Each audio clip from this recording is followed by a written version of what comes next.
อ้ย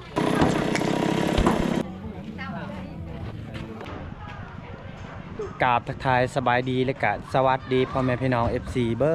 ร์ดสู่ผู้สู่คนไปที่เข้ามาเบิ่งมาชมสองของเฮาขอให้อยู่ดีมีแหงเด้อพ่อแม่พี่น้องเอ้ยสำหรับมื้อนี้เฮาก็ยังบ่ทันไปไสยังอยู่บ้านนะมื้อนี้ก็สิไปมางเฮือนของคนหมู่บ้านบ้านเฮามองเข้าไปมางเฮือนก็คืออยู่หั่นแหละไปมางซอยเขาเจ้าเนาะ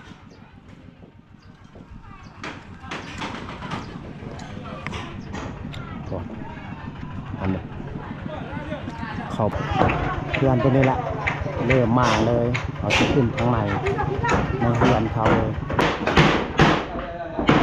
เริ่มมางเลยบักเลย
ลงในตับ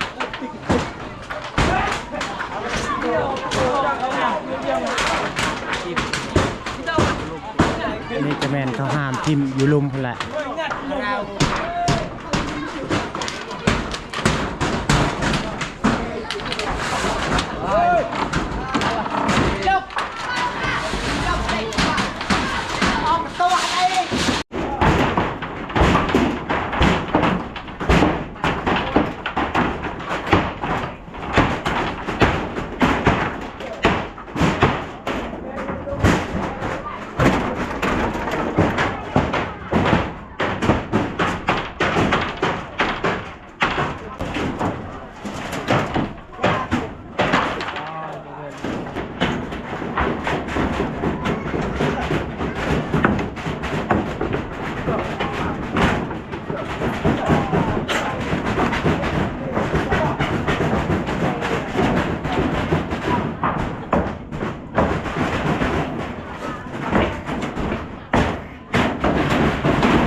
ยับ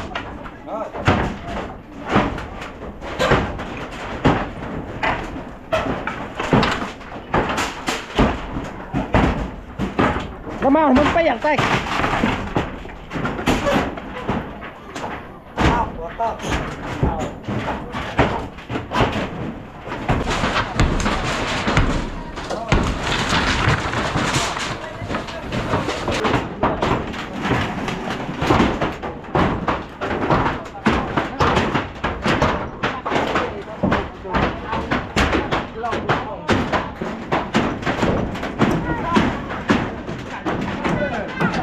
ก็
ตอนนี้พอดี10 โมงหม่างก็ใกล้จะแล้วย่างแต่เอาเสาลงแล้วก็จะเพชรจะพวกแปลนอยู่ในนั่นแหละห่อนลาย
อนนี้พอดีเที่ยงมางเฮือนสาเหตุมางเฮือนตัวนี้ก็คือเขามางทิมเพราะว่าเขาอยู่ 2-3 ปีมีคนเสียชีวิต2-3 คนเนาะปะเป็นบานหางเฮือนตัวนี้เพราะว่าเข้าไปทางหมอดูบ่เยาทางอาจารย์เพิ่นว่ามีผีที่หายแฮงอยู่ในเฮือนตัวนี้ฉะนั้นจึงคอยมางทิมเนาะมางทิมแล้วก็ประเภทใหม่อีหยังเขาบ่ได้ใส่แล้วมางทิมเลย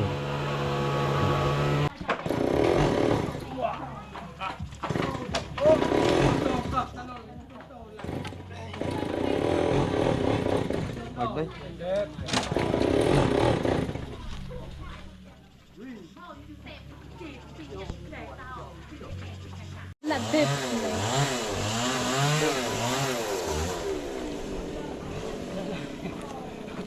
Hãy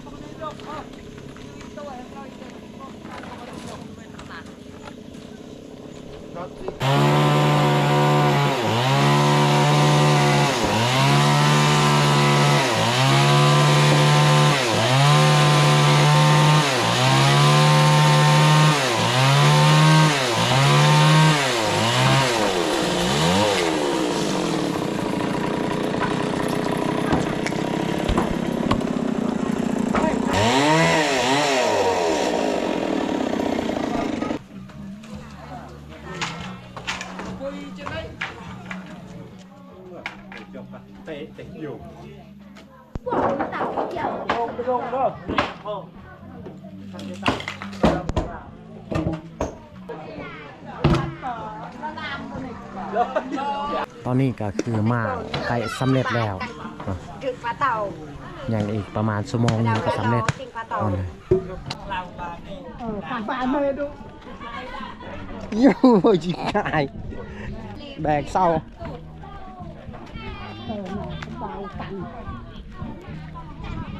เฮ้ยพี่ต้องเมา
ไปพี่จ่องไปบ้านเรา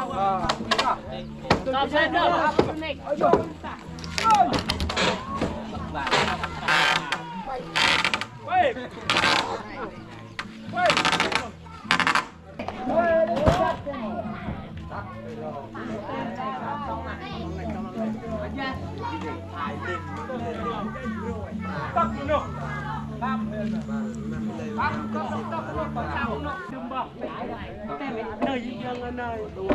กลางตะเปาอยู่กระเป๋า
พอดีสำเร็จเสร็จสิ้นการมาเฮือน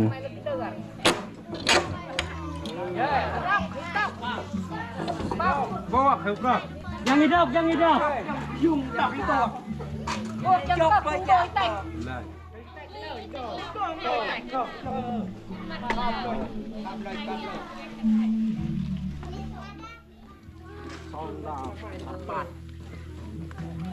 ความล่องกบล่องมาเลยดูไม่ก็ลำมา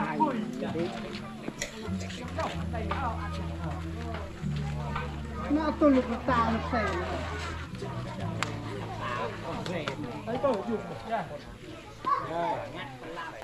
พอดีแล้วครับมาเฮือนพอดี1 โมงเนาะโอเคพ่อแม่พี่น้องไผที่เขามาเบิ่งมาชมแต่ต้นจนจบขอให้อยู่ดีมีแห้งให้สุขภาพแข็งแรงเบิดสุขสู่คนปรารถนาสิ่งใดก็ขอให้ได้สิ่งนั้นอย่าเจ็บอย่าจนพี่น้องเอ้ย